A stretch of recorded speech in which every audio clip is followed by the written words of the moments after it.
Who is Dr. Malini Shankar? So, an IS officer as Director General of Shipping, IMU's Vice Chancellor. I welcome to you in this podcast. Thank you very much. It's a pleasure to be here finally with you. How long were you as an administrative officer? 35 years. Director General of Shipping. So, how did this opportunity come to you and how did you react to it that particular day? And somebody told me that, if you are taken as DG shipping, will you join it? How did you plan and what all things you worked upon during your tenure that time? First time during my tenure, we started cancelling the registration of some of these MTIs.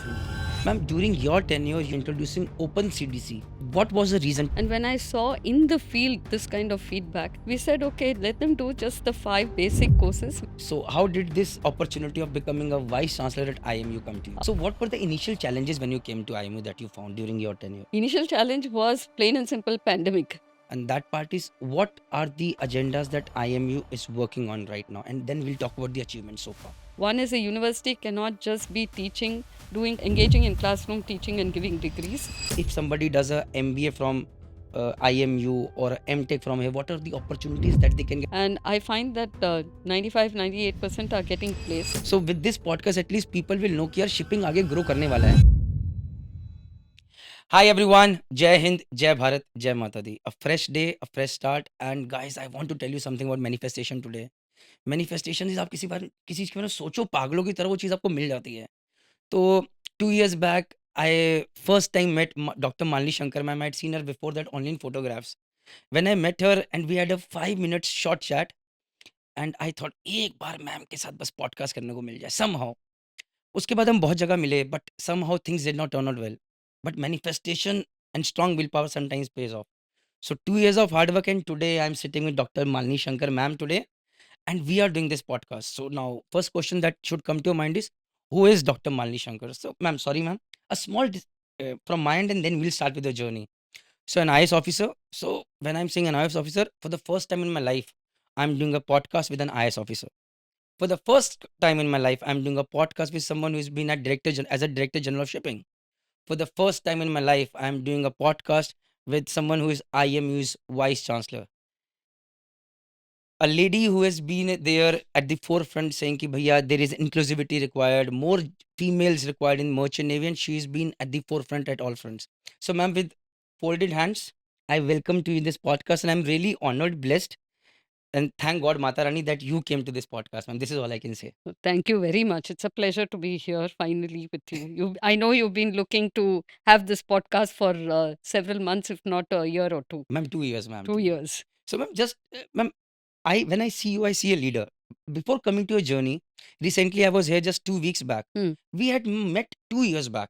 Right. So I was standing just like a social media influencer at the entrance door of the IMU campus, and I was standing like this. You saw me and you called me. Ma'am, it was like a big thing for me. So how did you remember me? And then ma'am, calling a person like me, अरे आओ मेरे से मिलो, and then having a photograph with me, it was a big thing for me, ma'am. So how did that happen? So I remember that February 2023, if I remember correctly, this was in the IMU Kolkata campus, and there was a big event organized by the cadets. Yes. And they had invited Dr. Ravi Mehrotra Yes. as the chief guest. And he, after his scintillating story of how he reached where he is and the enterprise that he built, etc., and he threw open, you know, the interaction with the audience.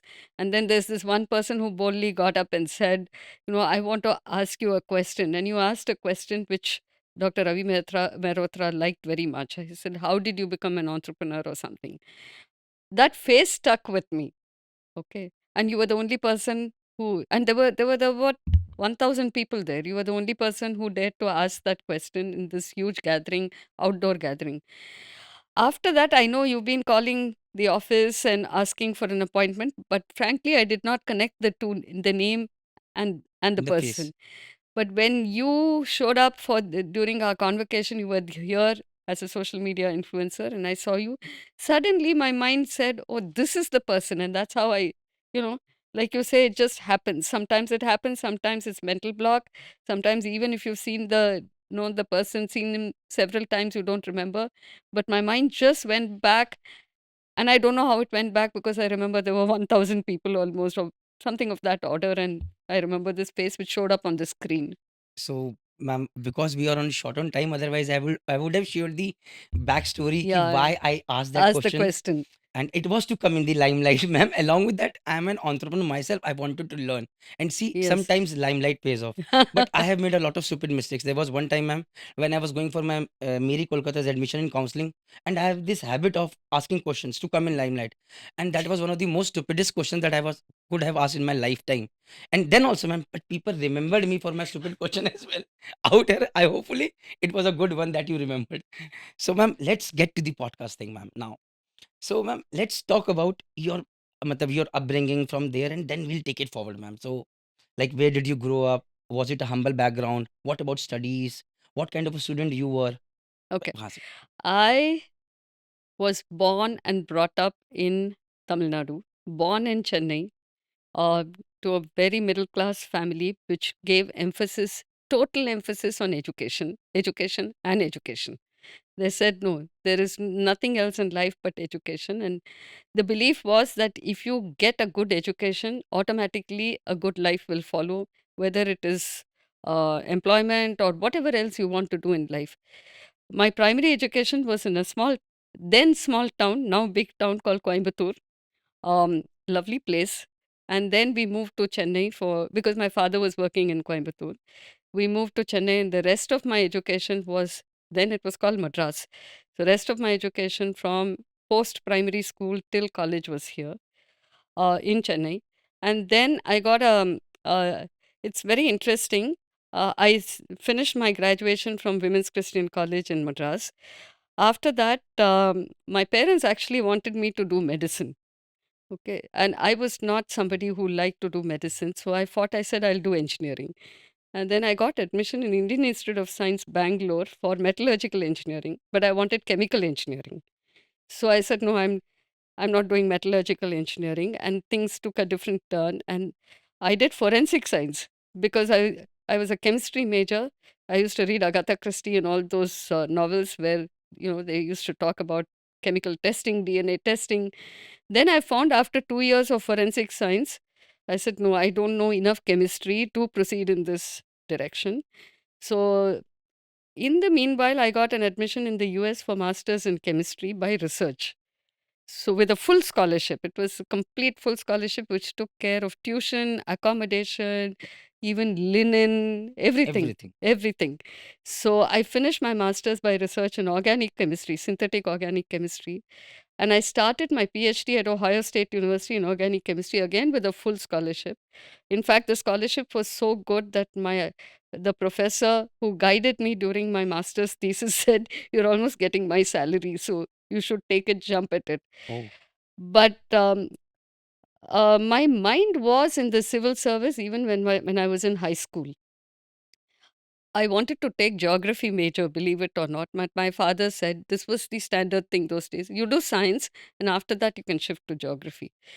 So I took chemistry, went on. Then one fine day, I said, there is an upper age limit to the civil service entrance exam. Those days, it was as low as 26.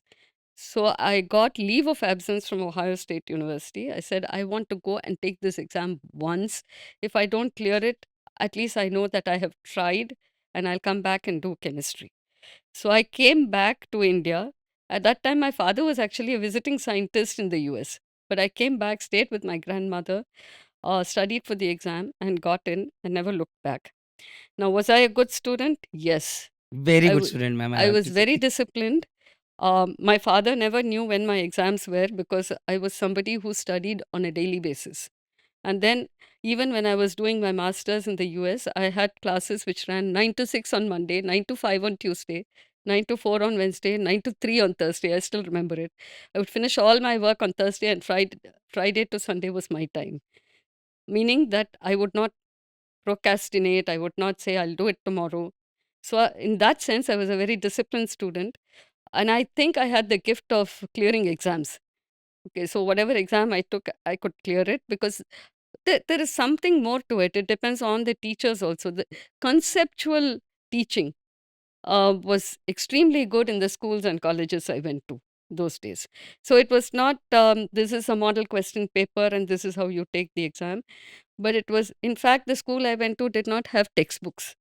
You had to go to the British Council library very often, sit there, refer to 10 textbooks, and understand the concepts. Once you've seen 3, 4 textbooks, you know the concepts, the basics.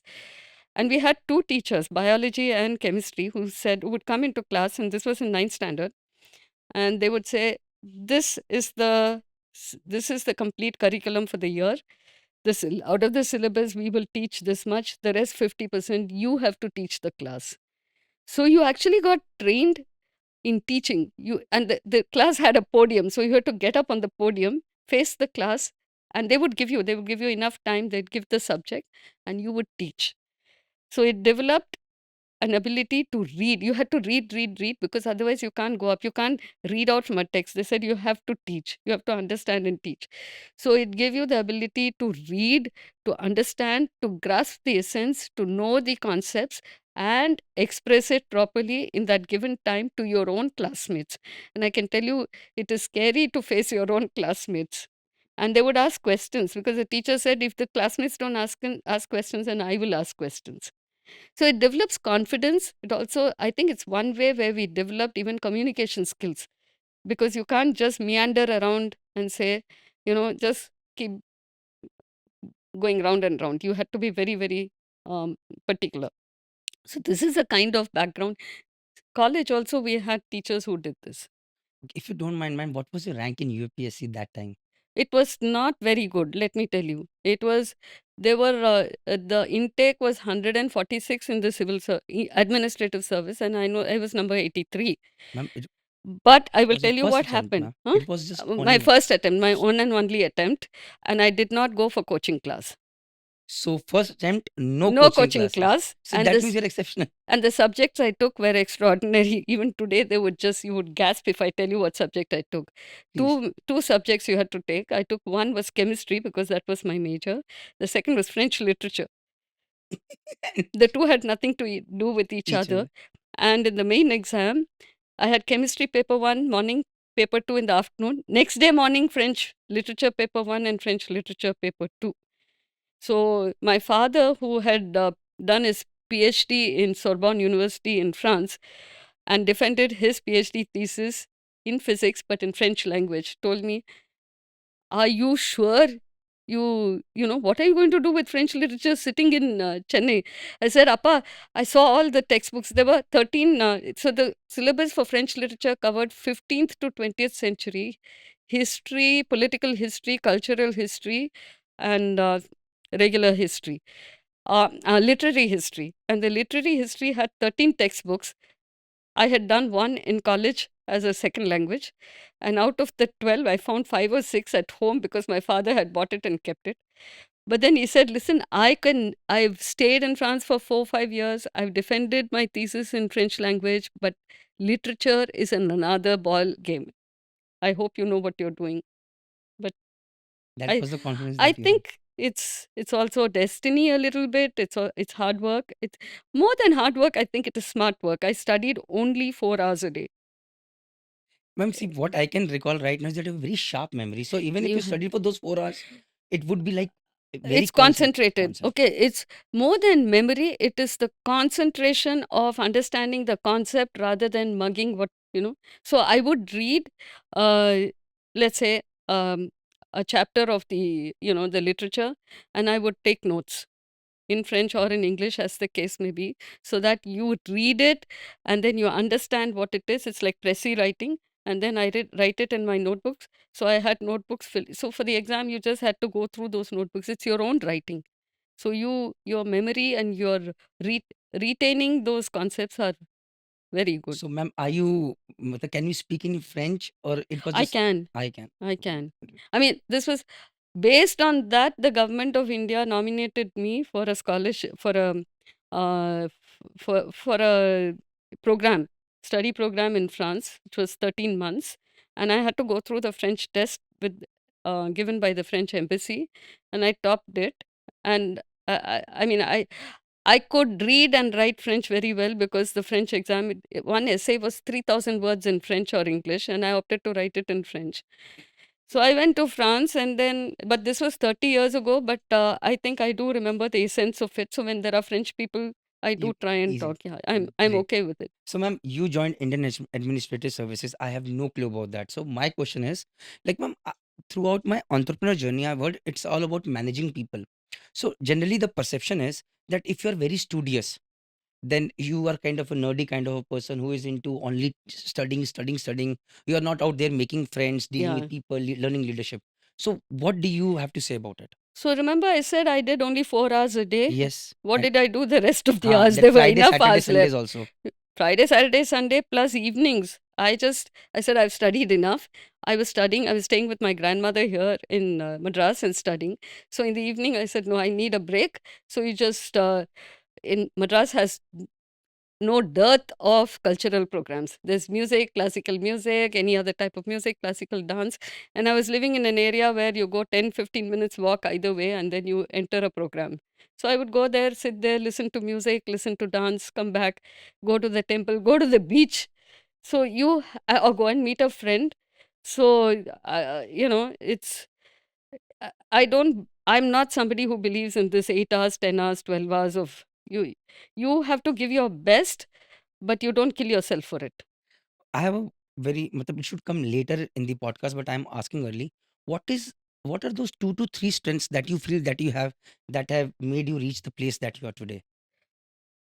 I think number one is at least those days, the tri- the ability to go directly into concepts and clarity of thinking. Because if Okay. you have clarity of thought, I think that leads to clarity of expression. So even the exam that you write, it's very clear. um, and two is a focus. You Very important, ma'am, Yeah, to know what to do and what not to what do. not to do. But as I said, the third is have other interests. I have a, That is very important. Hobbies, friends, letter writing. That was my big hobby those days. The longest letter I've written to friends is about 16, 17 pages. God, So it this develops your is, handwriting, if nothing else.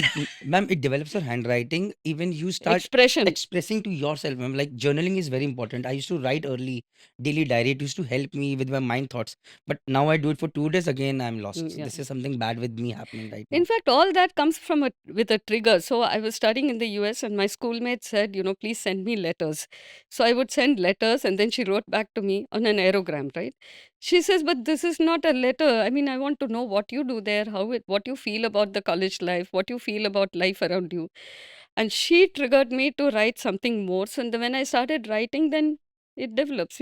I see this, I see that, the leaves are turning red. You write those kind of things rather than say, I'm safe, I'm fine, my classes are fine. So are we planning now that you're closer to retirement? This retirement, I know you'll be busy Yeah. throughout your life, but are you planning to write a book someday? Not now, not on your agendas as of now, in the coming years. Uh, I think if you ask my colleagues, friends, anybody, I relate my stories far better than I write, because then they have to hear it and each time I can actually change it. But no, I think there are too many books out there, and I don't want to say when I was collector I did this, when I was VC I did this.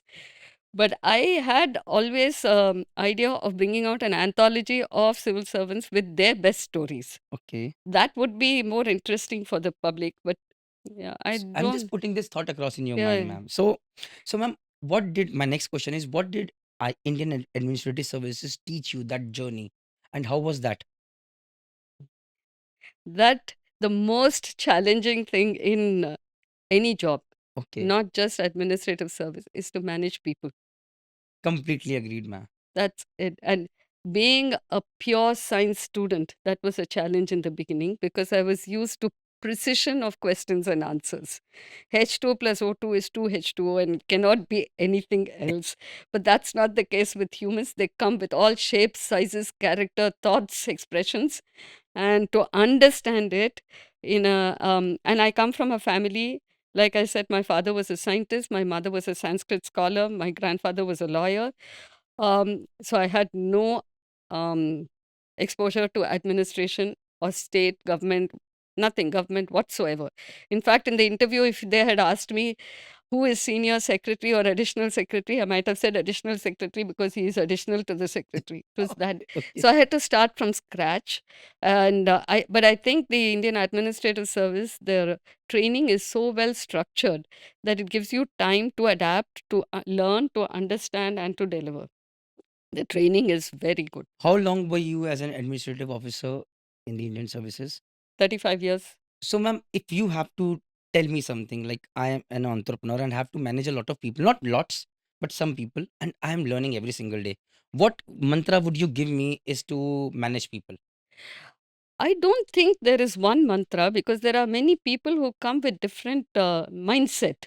For example, I was not somebody who had, um, I would call a spade, and I had to change that over time. Okay. Even now, I call a spade a spade.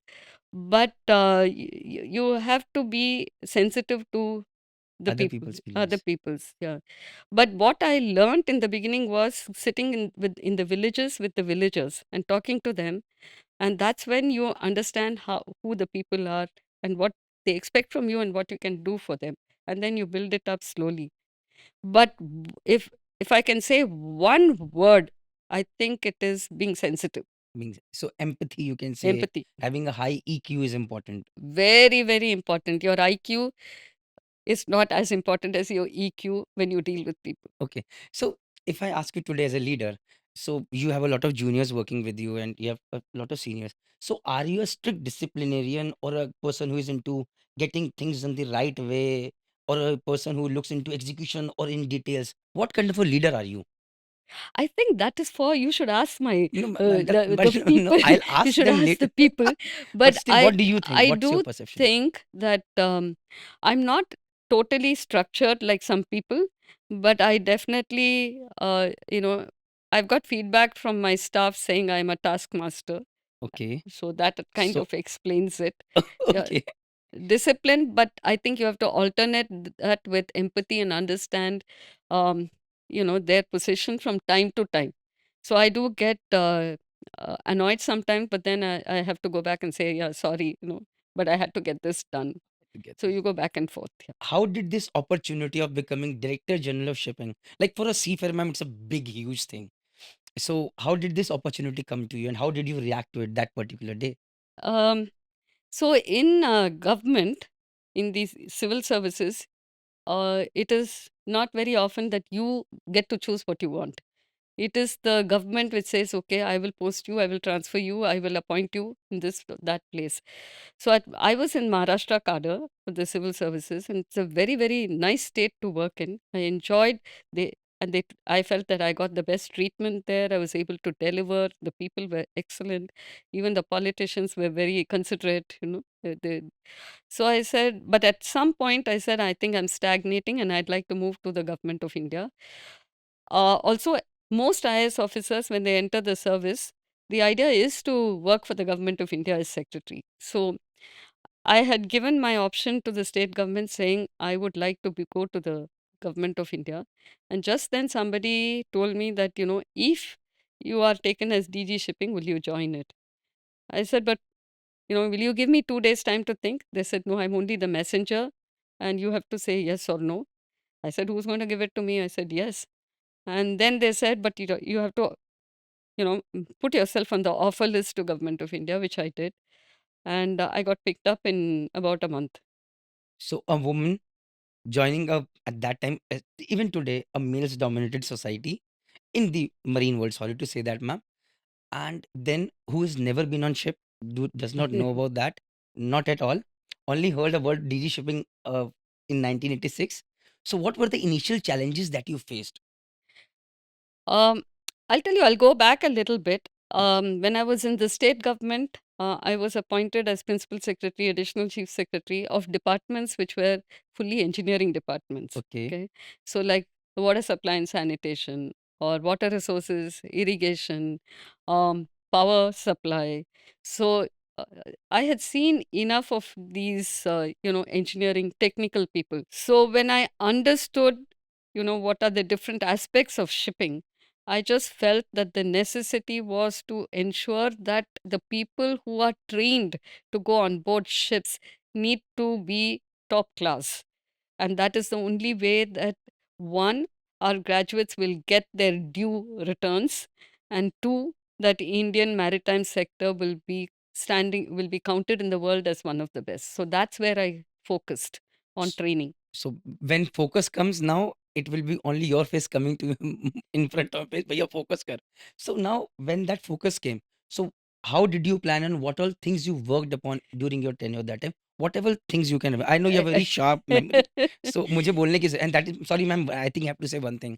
While I was talking to Sini ma'am and Rag sir, I Oh. was telling them ये ma'am को brief कर दीजिएगा हो सकता है ma'am भूल जाए ma'am कुछ नहीं भूलती ma'am does and now I am getting it कि why they said so because you have a very sharp memory so please आप स्टार्ट कीजिए बताइए ma'am Um, so when I looked at the maritime training institutes, there were about 150, 160 of them. Um, in week one, I remember getting a letter in the tapal. One of the things in government service is the best thing to do, way to learn, is to open your morning hour with looking at the tapal, or all the correspondence that comes. And there was one letter written in red from a mother of a seafarer who said, I am writing with my blood because I we paid so much to educate our child, and that time it was, I think he went to DNS, and he's not got a job, and we have actually mortgaged or sold the family land. It was somewhere in the interior of North India, and now we are struggling because we have no land and he has no job. So that's how I got into it. And I unfortunately I had a deputy director general or a surveyor who was very interested in this. Then we checked out and we said not all the 150 odd MTIs were of top class or were committed to training. So that is when we started going into it. Um, we looked at the admission, we looked at the placement, we looked at their you know passing marks. So there was no ranking at that time, it was difficult to rank.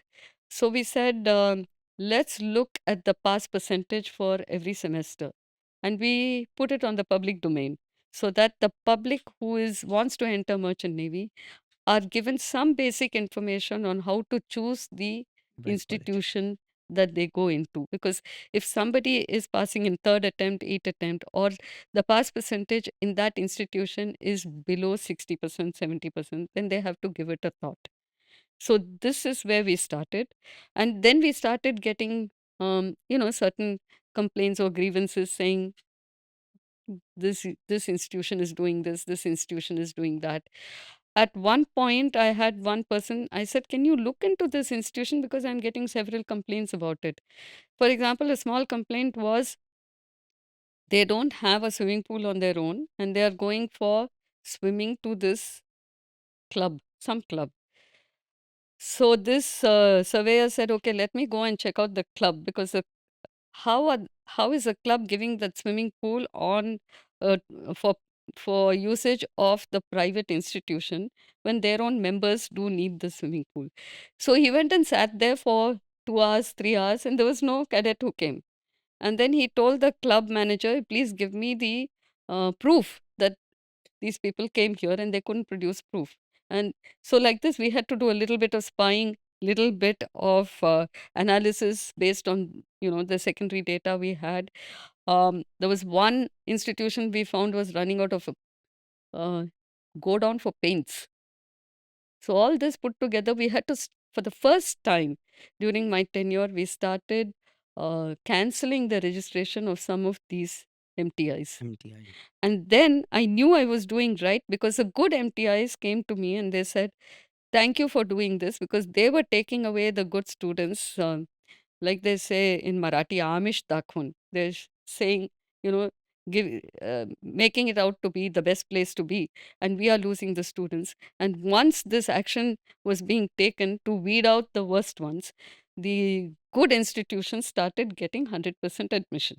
which was great ma'am That's so ma'am now we are talking about placements today even today ma'am it's been a lot of years still agents are there. A lot of students are being duped. Abhi recently, when I was coming to mm, Chennai, one of the students telling me, "Sir, 5.5 lakh रुपए ले लिए." मैंने बोला, "तुम्हें पता था कहाँ जाना है?" "Yes." तुम नहीं गए, तुम्हारी प्रॉब्लम है, तुम्हें जाना चाहिए था। Ma'am, during your tenure you took a bold step and that was introducing open CDC at Yeah. That time कि what was the reason? Today I want these people to know कि जिन्होंने उस चीज़ को साइन किया और इसको करा, क्यों करा? That intention is very important to know. So we know that the STCW or IMO does not ask for a 6-month course for CDC. It is the companies like it, so that was introduced. But we also found that this was being taken advantage of by maybe fly by night operators or people who are just commercially exploiting the interest of the students. So one time my team went to Lakshadweep, and Lakshadweep, like Andaman, depend on shipping for inter-island shipping or even mainland to island shipping. And there we found one mother who came and cried and said, I've sent my son to the mainland for studies. I've spent so much money, but he's not getting a job. So we sat down and spoke with him. Um, I asked him, so which institution did you go to? He said it was in Madras, Chennai. I said, can you name the institution? He said, I can't remember. I said, it is a 19 or 20-year-old boy. How can you not remember? I said, in Chennai, the famous thing is those days, this was what, let's say, 10 years ago. You want to find a location, it is near a temple or near a cinema house. I said, what was it? How far was it from the beach? What was the nearest temple? What was the nearest cinema house? And he couldn't say. So then my team member said, he was an engineer. So he said, okay, can you just show me how the davit works, or show me how the lifeboat works. Then this boy comes out with saying, they only demonstrated, I've never done it. So putting all this in place, and this thought had already started saying, should we mandatorily have 6 months? And when I saw in the field this kind of feedback, we said, okay, let them do just the 5 basic courses, which is 15 days. And the money is not much, it's only 15 days training. And once they join a company, the company can get more training. So that's how the CDC of 15 days came in. So ma'am, the intention today is very important because ma'am, people, so there are two kind people, one those who want to get duped, Hmm. and others are there are agents who will always find out a way to do things their way. So now when it became less costly, but also with the right intent, a lot of students started getting into this Hmm. open CDC thing. That is the scenario today. And when they started getting into it, now they did this course, ma'am, they don't study today these boys ma'am I am talking to these boys a lot. मैं बोला कि यार पढ़ लो, sir पढ़ाई तो नहीं होगा, 5 लाख देके चला जाएगा। So this is where I still feel कि a lot of students those sorry ma'am you want to No, say no. Something. So this is where I still feel कि that we have done a thing out here कि हमने बोला कि तुम यार पैसे बचा लो लेकिन जाओ सही जगह पे। बट स्टूडेंट टूक it otherwise, they did it and when they have done it today, they are jobless. They have not studied, not proper communication skills, nothing, and they are not getting jobs. So again, they are roaming in Mumbai today, and again falling into the clutches of the agents with limited knowledge that I have got today. See, number one, I think today the youngsters are quite aware of things. It's not like 100% sure, ma'am. 25 years ago when if you wanted some information, you had to go and search for it, speak to people. So even during my days of getting into service, if I wanted to know what was a UPSC about, I had to go to the Kanimara library and really search for it. Now it's all there. It's open. On It's this. on this. Okay. So I think the students should take care to make sure that they are well informed and rightly informed, and not believing in, yeah, and validating some information also. Um, so that is one thing they have to do. Number two is there are organizations, for example, I can name ISWAN.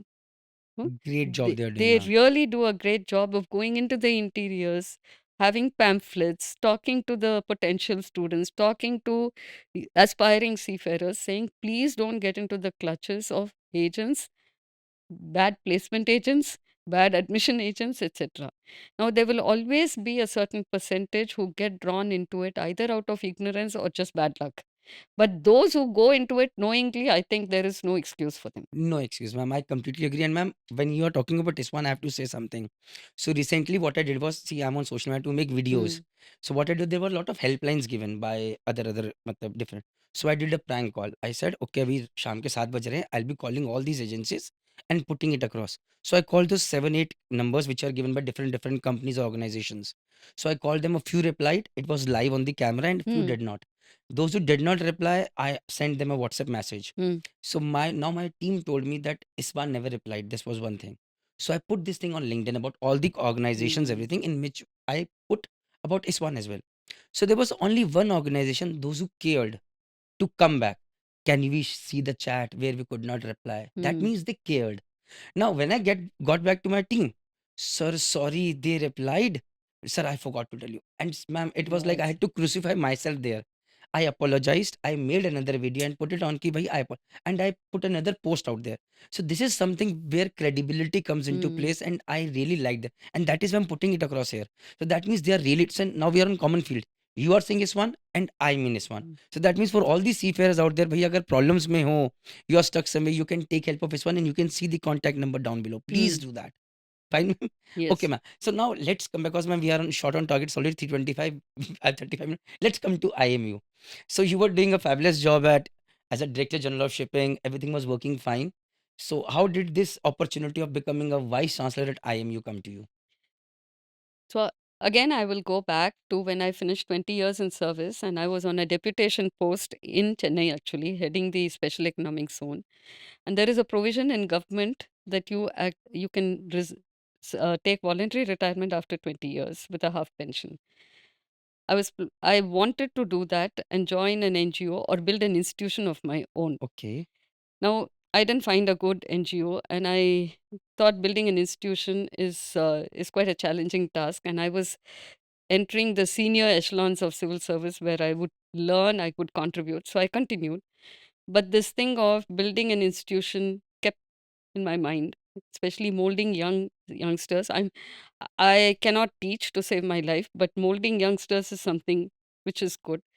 So when this advertisement came out, and I had just retired, so I was retiring, so I applied for it, and then it went through a whole process. I actually was not expecting to be selected. There were other contenders, but when I got selected, I was completely thrilled. I said, "Okay, I've always wanted to build an institution. Here is government giving me an institution on a platter to say build it." Wow. I guess again something manifested or came across to you. So what were the initial challenges when you came to IMU that you found during your tenure? Initial challenges. Initial challenge was plain and simple pandemic. So here I was, I got the posting in the middle of lockdown. So I was going actually back and forth between Mumbai and Chennai because I could not even shift my luggage. It was locked down there. I was I was trying to manage the quarantine regulations. Oh Coming God. here, you couldn't stay more than 72 hours, otherwise you had to be quarantined here. So this was the practical challenge that I faced. Second was again, we were operating from home, right? Most of the time for Yes, the ma'am. first few months, I think about 8 months of my first tenure was. And so, how do you understand an organization when you're operating out of home? Yeah. And the third is the challenge is unlike administration and government, the university is a very slow moving animal. Okay. It's a snail moving animal because it has to go through different statutory compliances. Okay. So there is an academic council, there is a financial committee, there is this. I said, this is slower than the cabinet meetings in the state government. Okay. And of course, fourth is you started getting so much feedback. The challenge of IMU not measuring up to its expectations, or n- uh, or the standard of teaching not measuring up to expectations of the industry.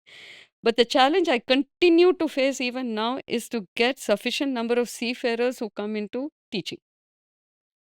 We are doing, it's a practical, it's not theoretical electrical engineering and civil engineering.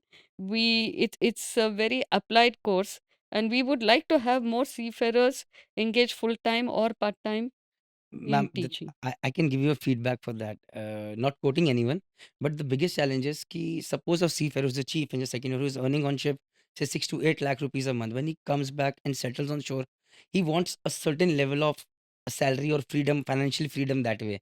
And unfortunately, uh, that expectations in terms of salary are not met. So few of my friends joined. They loved the campus. They loved talking to the students. But slowly, slowly, that part of the money factor came into place, and then they left and joined as a superintendent or Uh, other aspects of the shipping. I think I will have to correct that perception. It depends on whether they joined a government institution or a private institution, Okay, ma'am. whether they joined full time or part time. Okay, ma'am. So when you join part time, obviously it is not a salary; it is only a honorarium, right? Yes, ma'am. But if they join full time, yes, I understand. As assistant professor, the salary does not match the uh, private sector.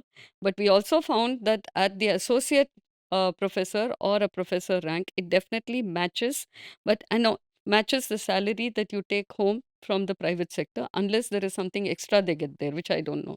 Okay. Number two is it's a trade off. Okay, you want to work 24/7, you want to report to somebody, and you have targets to meet. It is there are a lot of other things, and if you come into teaching, it's a 9 to 5, you are with students, there are other trade-offs that you get, so you have to understand what you want. Third is, I hear a lot of seafarers saying, "Yeah, I would like to contribute, and we have to contribute, and we have to see this time." The people coming out, the cadets coming out of institutions are not definitely not ready for the industry. If you want to contribute, please contribute. Yes, I agree. Okay, there are, and finally, I'd like to say there are now 300,000 or more, 3 lakh or more seafarers, Right. active seafarers Yes, in ma'am. the country as per the statistics. And we are not looking for 300,000 to come into teaching. 300 Minuscule. minuscule. Even 50 come in, you'll make a difference. You can come and teach 1 year and go back. And in the university, we even have reformed the RRs, the recruitment rules, to say that a seafarer can teach for 1 or 2 years and go back to sailing for 6 months and come back, because that's something which is good for the seafarer. He goes out, earns his money, earns his experience, keeps in touch with the sailing, and comes back, and he will be coming back with fresh inputs rather than inputs that he or she knew about 20 years back. So to all the seafarers who are watching this video, if you really want to contribute, you can always come back to IMU and start working out here. And yes, in youngsters को आप help कर सकते हैं grow करने में. So ma'am, let's come to the next part. And that part is, what are the agendas that IMU is working on right now? And then we'll talk about the achievements so far. So, the IMU was formed by subsuming some training institutions and design institutions which were already there, about 7 of them registered as societies. Now, National Institute of Port Management, Indian Institute of Port Management, and of course, the Mary, Meta, etc. So it continued to run on a training mode, which is fine, which is all that seafaring requires, because even today STCW does not require a degree, right? It just requires competency with Competence. on-board training. But when you come into the university mode, and if you are a central university and you want to stand up and be counted as an excellent university in a specific sector, I felt that there were two requirements. This is what I felt 5 years ago, and this is what I feel today. One is, a university cannot just be teaching, engaging in classroom teaching and giving degrees. It should also engage in research and consultancy, Agree. relevant research and consultancy, because it's an applied field. And number two is, it cannot stand alone and say, I will just do theoretical teaching like I do teaching of history or teaching of geography. It has to engage with the industry and know what the industry wants, have partnerships and collaborations with the industry for teaching, research, activities, projects, etc., so that the young seafarer actually knows what they are getting into, and they become familiar with both the industry as well as research. So, ma'am, while you were talking about this, I was getting a lot of data about IMU and its achievements. Recently, it was ranked as number one university in terms of maritime Maritime universities across country, and ranked number sixth by a renowned magazine magazine. across the world, ma'am. We have started with these postgraduate programs as well, where people in MTech and MBA are getting placed in a lot of companies. Ma'am, we know about IMUCT, we know about DNS, BSc Nautical Science, BTech, but we want to know a little bit about these postgraduate degrees. And recently, ma'am, congratulations, three of the faculty members of IMU Have have recently got the patents as well. patent, yeah. And while I was coming on convocation, I could see a lot of faculty members getting their doctorate degrees as well. So this is Yes. something that was new for me as a seafarer. I had never seen that before. So can you tell us more about these postgraduate courses? Like if somebody does a MBA from IMU or MTech from here, what are the opportunities that they can get, or what the students are getting as of now? So let me first talk about the MBA. So we have two streams of very specialized courses in MBA. It's not a general MBA. One is on port and ship management, so which prepares the students to go out and manage, a variety of jobs in the port and ship sector. And the second one is logistics and multimodal and international transport. So these courses are run in various campuses, and I find that 95-98% are getting placed. They get placed in. I don't know whether you're aware. There are 43 constituents of the shipping industry. Okay. Okay, you have to At any point, we'll know only three or four. You would have heard of a ship owner, ship builder, ship manager, that agent. Then, very limited but knowledge, then yeah. there are also interface like freight forwarders, those kind of things. So I come across students, in companies, and they say, "Ma'am, I went to IMU and I'm very happy." So the job prospects of this MBA students are very many. And last year, 2 years back, this is the second year, we started a joint program of MBA in ship management and logistics, along with Gati Shakti University, Gati Shakti Vishwavidyalaya, comes under the Ministry of Railways. So we have this program where the the admission is done by the GSV, the Gati Shakti Vishwavidyalaya, in Baroda, and they do 1 year in Baroda, and they come to IMU Chennai for the second year, and the second year students are here, so they are also going to get jobs. I don't think there is any dearth of jobs for MBAs. For example, even BBA, we run BBA in logistics and retail, and our admission in BBA has gone up from about 80% to almost 100% this year. So there is a demand for BBAs, and uh, the students know where to go. The students do their own research and they know where to go, which college to go to, and which field to study. And I think there is a growth in this sector. Uh, Please keep in mind that the government of India is giving so much emphasis on maritime sector in the last few years that I've never seen in the last 30 years, right? Completely agree with this Global Maritime Summit coming up, India Summit Maritime Week coming up. coming up, and maritime, they're very clear, does not it's not limited to shipping. It is ports, it's inland waterways. For example, the Ganga Vilas, which runs, it's the longest luxury cruise along a river in the entire world. It runs for 52 days together. So there is so much opportunity building up. It is not just ship going on board ships and being engineers, etc., but it's also cruise ships. This cruise tourism is building up, Definitely, ma'am. and so you need managers for cruise ships. You do need people on board for hospitality, but you also need managers. If you have 800 people on a luxury cruise, you need somebody to manage it. If you look at the statistics, many of the ship management companies and the cruise ship companies are either headed, owned, or populated with Indians. Indians. Okay. When it comes to the technical side, the postgraduate, it appears from our studies that the students are interested in getting a job after bachelor's and not really going into a master's program. So we will have to get the feedback from the students and see what are the master's programs that they would like. Perhaps a postgraduate diploma is better. So we have a postgraduate diploma in maritime law that we have started from Started. this academic year. And it is very important because these 43 constituents, I said, whoever is connected with maritime, irrespective of whether they are sailing, non sailing, or somewhere connected with the maritime sector, in future they will have to know the maritime law. They may not practice, but they will have to know, because the world is becoming the framework of every sector in globally is about administration, management, and law. I So you completely can agree, be an ma'am. engineer, but you have to know the laws. You may not practice. Ma'am, I have to make an honest confession while I'm doing this podcast. So 2017, when I started making these videos, I at that time, I since I am from, I'm also an alumni of, you can say, Hmm. I'm from MERA Kolkata. I used to get a lot of messages coming at that time from ex students saying job nahi hai, job nahi hai. So my few videos were, do not join IMU. I'm making a honest confession out there. Do not join IMU. And one of my friends, he was also teaching at MERA Kolkata. Today he's a superintendent. Told me, IMU say, don't talk like this about IMU. Do not know the work that IMU is doing. So, ma'am, then I started. So I visited MERI Kolkata that time. So I got to know the placements have become much better. तो मैं उनका vocal बना. Then I got to know about what TS Chanakya is doing, what IME coach is doing. So I was making videos, and then one day a student from here thrashed me on YouTube comments. You're talking about this, you do not know about IME Chennai, BTech, I am a student out there, 100% placement, this and that. Ma'am, I came on my own money at Chennai out here. I could not get an entry, ma'am, at the main gate.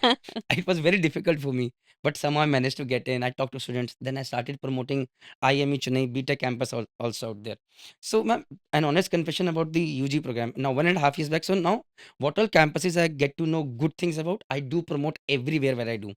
So when it comes to the postgraduate thing, a girl, her father was a worker at MERI Kolkata. He's still working there. So she wanted to ask me, मैं MBA करना चाहती हूँ, I want to do MBA, can I join MERI Kolkata campus? So एनोस कन, मतलब क्या करोगी? कोई फ्यूचर नहीं है। This is what I told 1.5 years back, ma'am. So ma'am, you can call it ignorance, because today when I come out here, I'm talking to a lot of people, I'm learning new stuffs. So your experiences are what they make you in the future. So I told her, but when I went to America Kolkata just 6 months, 1 year back, she was doing her MBA at that time. I did a session out there. Mr. Turban Mitra was there, who had Mm, called me. He got his recent PhD degree this time. So when I talked, I got to know about the offers and these things that. So I regretted saying no to her that time. So with this podcast, at least people will know कि यार shipping आगे grow करने वाला है, and definitely. shipyards are going to come up and things are going to get better. But yes, on your merit, you have to work hard out here. That goes without saying. That goes without saying. So, ma'am, uh, the IMU section. So, ma'am, let's talk about a few achievements out here that in your tenure has happened, which you're really proud of today. कि initially they were looking very difficult. ये होगा या नहीं होगा? I do not know whether होगा और नहीं होगा is in your dictionary or not. But something really challenging, which things came up. You thought it is difficult, but some things turned out to be really well, and you're proud of today. So so one was, as I said, interaction with the industry. So when the industry and you are on one side, then a lot of things happen. But the most important thing was to motivate the faculty into saying, okay, you are in a good place and you should be proud of your job, etc. When it comes to a university, as I said, it cannot limit itself to teaching. So number one is we got 3 patents. Yes, ma'am. I'm really proud of. I Y- did not know that, ma'am. Yeah. So the first patent came just a year and a half, 2 years back, and it was in a collaboration with the private sector. So that's where the consultancy helps. And the next two are pure. So research projects, the ministry actually supported us on research projects. They funded us. But more importantly, increasingly, our faculty is trying for projects and agencies which are outside the ministry on competitive mode or on merit mode. For example, we are supported by DRDO. We are funded by DST, Department of Science and Technology. One of our faculty has got funds from the International Association of Maritime Universities for various types of research, because university cannot be functioning without research. Um, Second is, uh, the students, for example, are they? My thing is, are they just coming here to earn a degree and get a job, or are they happy here? It's very, very Okay. important. So you introduce them to a variety of activities which goes beyond just classroom. It is a regimented course. They start at 6 o'clock with parade, and then it goes on till 9 o'clock, fall in line, etc. But we've introduced co-curricular activities. And you should see the students of Chennai campus have brought out with a book on the birds that exist in campus. Okay. We have 100 species of birds which have been actually documented in this campus. There are Navi Mumbai, they're going into high level astronomy. So the idea is that you expand the students' perspective so that one, they are not bored just classroom, classroom, and classroom because they're staying away from their homes for the first time. Two, they develop a certain interest which will be very, very useful. We are talking about mental stress and wellness. This cannot be taught in a classroom because they've not faced any stress other than examinations. Right. But if they pick up a hobby, it's going to help them even in later life. Three, through these activities, they have a talking point when it comes to interviews. Agreed, ma'am. Okay. Otherwise, what do they talk about? Their knowledge of engineering may not be to the expectation of the industry. It's very theoretical and they've studied for an exam, but they can talk about other things because the interviewer is also looking at how enthusiastic the person is, how they are going to contribute, Are they willing to learn? Are they willing to take additional responsibilities? And the students listening to this podcast should be very aware that it is not just your technical knowledge which is going to get you through the interview. I It's completely a agree. whole personality.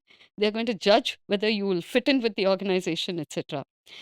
One of the things I introduced during the pandemic, because we don't know whether the students were actually listening to the class or just turning on the computer and doing something else. We introduced something called book review. This is something which exists even in the civil service training. You Okay. have to, the first thing when I joined was they said pick up a book in the library and write a review. So book review is different from writing a summary of a book. So initially there were a lot of reservations. The faculty said, but we can't read the book, should we give them a textbook and they will copy? I said, doesn't matter if they copy. We just need a 300-word write up on why they chose the book, who helped them, and what did they learn from the book in terms of general knowledge and in terms of how it's going to help them. And you should see how the students came out. The teachers were reluctant, but the students were superb. Some of them read Kafka. Kafka reading, even I can't do. They read Kafka, they read all kinds of books. One of the students said, this is the first time I read a book and it's going to change my life. Wow. Another student said, they read a book and they read it several times, and each time they found a different layer of understanding. So this is how you inculcate analytical thinking and critical thinking in students. So I would say that if you ask me what are the measurable indicators, I will speak about it separately, but these are intangible benefits that you through several steps, through motivation, through introduction of different perspectives, you get the student to be a better graduate, a better seafarer, a better human being contributing to society or to the company. Measurable indicators, if you want, we have now this year, we have, you know, b- we have got almost 100% admission. Okay. Okay. Yes, we've got 100% admission, including BBA, which was struggling for some time. We have attracted students from all over the country. In every single state is represented in IMU, although a huge percentage comes from the traditional 4-5 states, but increasingly going into the interior. We have increased in the last 10 years, our number of female students as a percentage has gone from about 12% to 19%, and a lot more coming in the technical side, the marine engineering and nautical. So much so that we have to plan for separately more ladies' hostels. Wow, this So, is amazing. so these are some things, and which see a see change. I think our own graduates become ambassadors of the IMU, ambassadors of maritime sector itself. So they go out and they do well, and they influence either directly or indirectly through social media to get other students coming in. I completely agree. I second that, ma'am. But now it's already 3:40 and over 20 minutes short, so I have to straight away come to Hmm. those questions. Those have come on social media on various platforms from students. I'll ask you, ma'am, and Okay. you can please keep the stats ready, ma'am, and we'll start. So the first question that has come across is that is, we have recently seen GD Shipping and IMU making efforts to connect with students through social media. In your opinion, are these initiatives creating the desired impact? And where do you think we can do better? So the IMU wasn't really present in social media till about 2 years back. Agreed, ma'am. So if you look at the number of applications that come in or registrations that come in, that was around 15,000 about 5 years ago, and now we got 55,000. So obviously, and we the traditional advertisement is necessary but not sufficient. It's to tell the people, yes, please apply. Website and newspaper advertisement. We even went to television, but we have increasingly been going to the social media. We have a social media handle, and we are able to answer questions. The students' questions. We have somebody here who is diligent about answering the questions that the potential cadets raise in this social media. So definitely that has helped in creating an awareness about the university, about the sector itself. We and also getting more registrations and more admissions, right? Um, so social media has been very important. Three links, guys: LinkedIn, Instagram, and YouTube. All three links of IMU are being shared in the description box. Please go and start following them. You'll definitely learn new things. You will have the right information. At least you will not make mistakes what others are making. Ma'am, my next question is, could you please share some data like approximately how many students appeared for the IMUCT undergraduate examination this year and also for the last 2 to 3 years, please, if possible? So as I said, 5 years back, it was 15,000. It slowly went to 17, 23,000. And this year we got 55,000 who registered. And how many appeared for the exam approximately, ma'am? Approximately 70% appear. So It's a it was standard 37, 37,000 38,000. approximately. So around 37,000 people, students this time for the IMUCT UG exams, UG program, they appeared for the exams. So, ma'am, can you tell us, share some data, data on the women? Like earlier, how many girls were giving the IMUCT exam, and now how the ratio has changed, please? So we had about 6% was the total in 2021, the number of registrations, which went up to 12% this year. And the number of students who got admission was 12% 5 years ago, and now it's 19%. So, in fact, when I was looking at that statistics, I found that the conversion from registration to admission for girl students is actually higher than males. Oh, so this is another good thing. And ma'am, actually today even shipping companies and thanks to the social media again, a lot of girls coming up, making their social media handles and promoting this thing. So it has actually helped a lot of women seafarers, those who want to join merchant navy, get into merchant navy because there are a lot of myths attached. Sometimes even some girls' parents are talking to me, कि करें कि नहीं करें, safety है कि नहीं है. And we have made a lot of videos as well. Can I share something about Please, this? please, please, So please. when I was DG shipping, I remember getting a call from a friend in Nagpur saying there is a girl student, a girl cadet who is not getting placement. Can you talk to her? Um, so I said, okay, come and meet me. I will not name the institute. So when I asked her, why aren't you getting a job? She said she's not getting ship time, on board time. Okay. So I said, why aren't you getting it? She said the institute, and it's a reputed institute, told her that, it is very important for men, but if you don't get it, it's okay. So I had two sides of the story. One, I had to call up that institute and I said, if you continue in this vein, I might look at de-recognizing your. Then um, this girl, she was so good. She said, ma'am, if you can help me, fine. If you cannot help me, no problem. So I loved her attitude. She was not groveling and she was not complaining. She was not crying. She said, I've come into this sector and I would like to have the onboard training. So I said, how did you get into this sector at all? Where are you from? And what is your family background? Did you have somebody in Merchant Navy? She said, no one. I come from Nagpur. No ship, no river, no nothing. I said, so who encouraged you? She said, my mother, her mother had done metallurgical engineering. Imagine those days. And she said that she couldn't get a job in a foundry.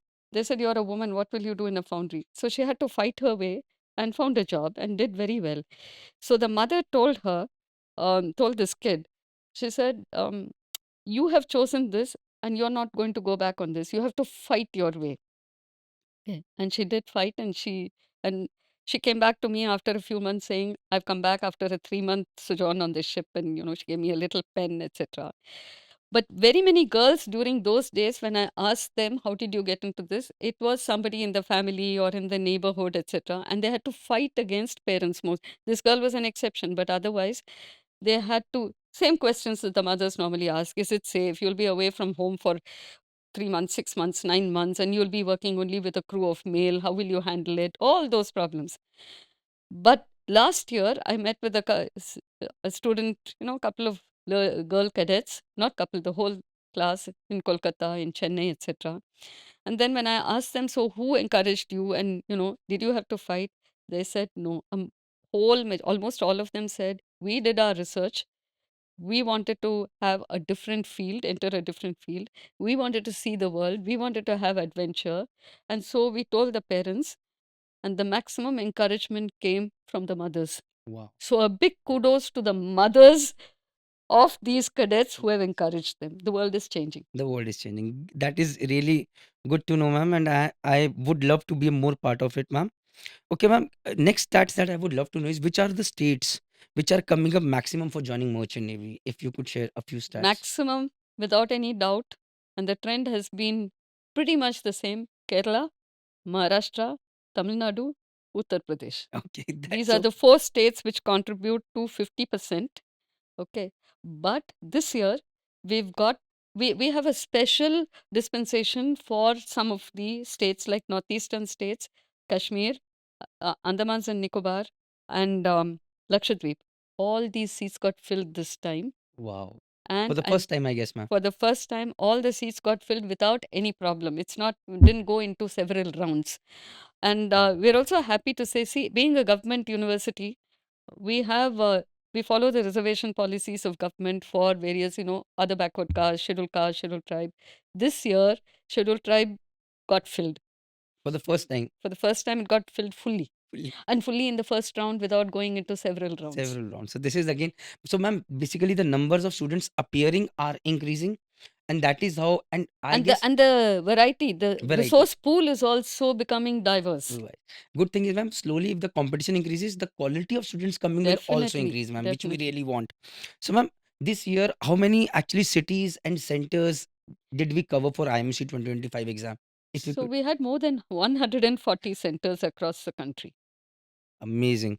And, ma'am, uh, ma'am, like there are so many centers out there, more than 100 cities were covered, ma'am. So, now, does IMU's any person represent as an observer in these centers Yes, at every center? at every center, either a IMU employee or somebody chosen from our affiliated institutions. Will be there. So it's not like just we are completely relying on a third party No, people. no, No, we not are not. complete. No, not No. at all. Okay, ma'am. Ma'am, next question. This is a good question. Whosoever asked, I give you full kudos. What steps is IMU taking to reach out to students from tier 3 and tier 4 cities who are often unaware of maritime career opportunities? Yes. So we do see the general evolution in maritime sector. The students used to come from elite, educated coastal city backgrounds. Agreed. It actually, very interestingly, I find it is the same parallel in the civil service. Okay. Big cities, educated families, and increasingly they're coming from interior areas, perhaps because the alternative employment opportunities are more in the coastal cities, in the big cities, etc. We studied that trend, and we said where, and we also looked at where are the current students coming from, and we said why are some of the states underrepresented. So, and where is the interest coming from in some of these states? So, there was deep data diving, and our controller of examinations, who runs this exercise, actually went deep into it, analyzed every single data that came in. And then we said, instead of generally saying, okay, we will participate in education fairs in general in Bombay and Chennai, we said, no, these are not the places you need to go. We went to the underrepresented places. For example, Jharkhand, Bihar. Um, we went to Assam. We took part in smaller cities like Thrissur, and we also went abroad actually. Okay. We sent people to Dubai, Abu Dhabi, etc. So, and we got the first foreign student admitted this financial year. He's a foreign student of Indian origin, but nevertheless, first one. So, we know that the interest and the latent interest, or even not so latent interest, is in these interior areas. We wrote to Kendriya Vidyalayas, we wrote to Navodaya Vidyalayas, we wrote to Eklavya schools, which are the tribal schools, and a whole lot of the Eklavya students have got admission this time.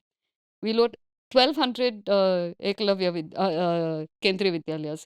We wrote to collectors in these interior, the backward districts, and we said, put it on your collectors notice board at least that we exist.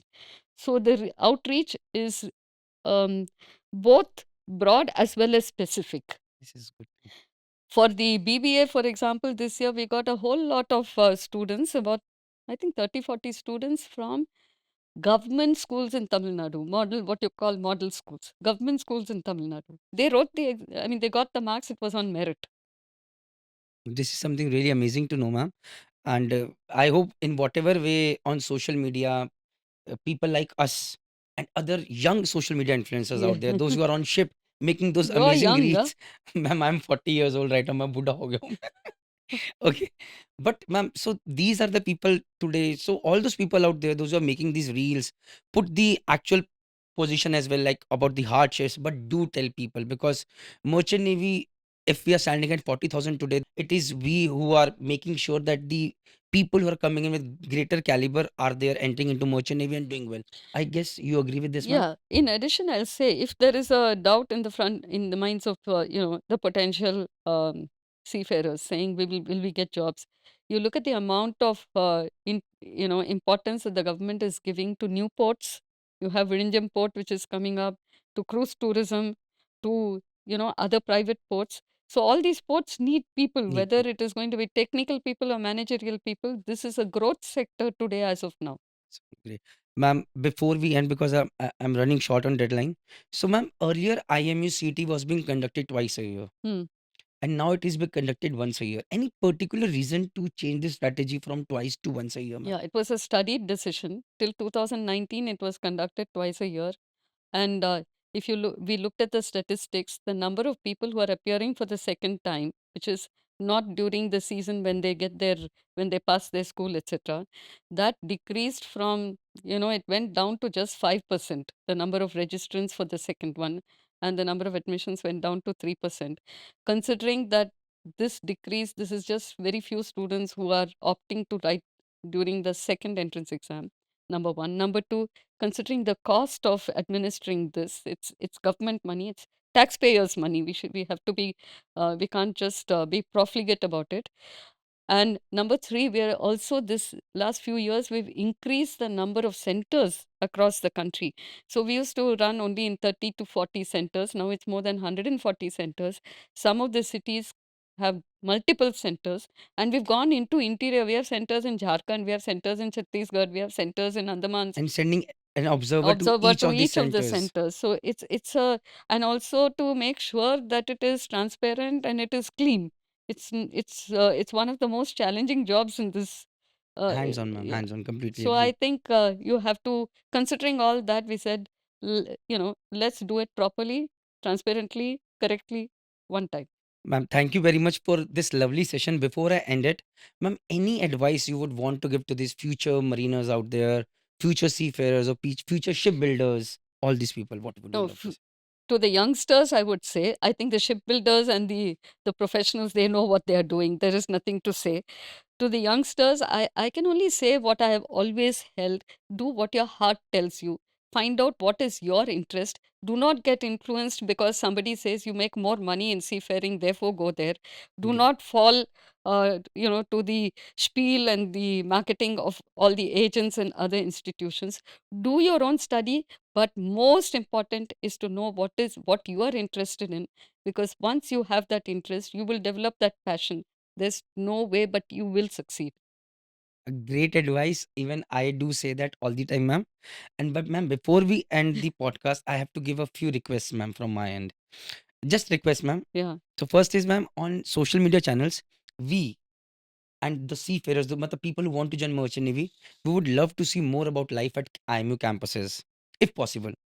Uh, we would love to see more about what is happening in IMU and at different levels with respect to students, even with respect to the testimonials coming from the students, whether from the postgraduate programs or the yeah. undergraduate programs, ma'am. So definitely a good idea. We've actually started that. We've started, if you look at our website, we have testimonials from students, sometimes just the text, sometimes even the, oral, the verbal testimonial. We are making a corporate film. Hopefully, we will include all Jai that, Mata Di. but we will put that on the social media. Um, we have, if you see our website, the opening page, it actually is not limited to showing pictures of the buildings, but we also show cadets Great. in action, and we also show the environment, because Chennai campus, for example, the headquarters especially, in the winter it becomes almost an avian sanctuary. There are migratory birds which come here, and it's beautiful during the rainy season. And we've introduced the students to the activities of the Madras Naturalist Society. That's how we came to know how many Birds are birds there. are. Even that we put on, because I mean, as a parent, I would like to know that the student is in a good hostel, has good food, and is in a good environment. There are some parents who may not appreciate that, but there are several parents who will say, okay, what a beautiful environment. If you go to Vishakhapatnam campus, one of the things I always love to see is the backdrop, which is hills. Okay. I've never been there, ma'am. No, no, the backdrop, the new campus outside Visakhapatnam city, which is in Sabavaram.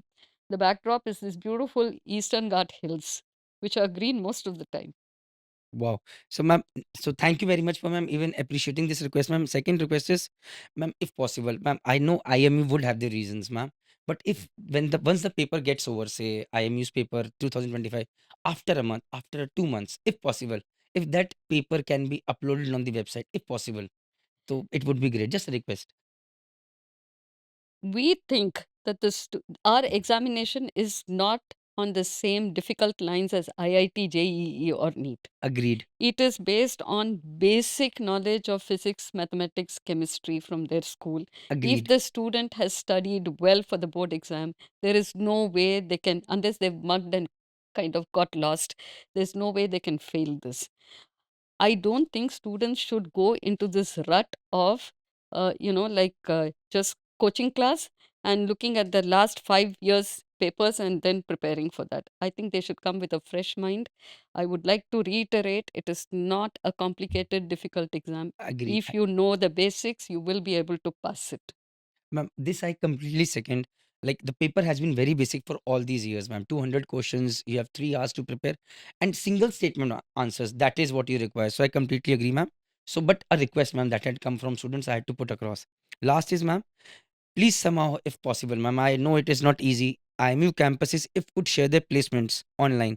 I know there are challenges. Sometimes student gets placed later, they do not tell. Sometimes they have an opportunity, but they do not agree to that opportunity.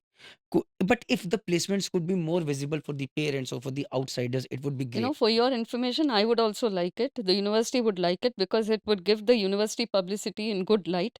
But the students, when they leave, they go on board ships. For example, if you're I come from a regular college, not a maritime college. If you have a convocation or graduation program, 80% of the graduates will come and attend it. Here we have 5 to 10% because they're all sailing all over the world. And once they're sailing, they don't communicate to us where they have joined, and we can't force them to communicate. So if we take that data and place it, then it will be partial data, which will not give the full picture, and it won't be a correct data. So we will build upon this system. We're building on this system to see how much data we can collect. Once we arrive at a maturity of, yes, we can get this much data, then we will definitely like to place it on record. So, ma'am, all in all, I am deadly on target. You can see. So, I ma'am, can see. thank you very much for this lovely podcast. And I hope, ma'am, at least for mine, ma'am, I've got most of my questions answered, ma'am. And I'm really happy to have built that rapport with you. And I wish that IMU succeeds at a global level because my success lies with IMU, and I'm a very selfish man. Jai Hind, Jai Bharat, Jai Mata Di. No, thank you so much, Pradeep. And I do think it is well wishers like you who are our ambassadors. And I would like to extend the best wishes to all who are listening to this podcast, and especially the youngsters who aspire to be mariners in the future. Thank you. Thank you very much. Thank you. Thank you.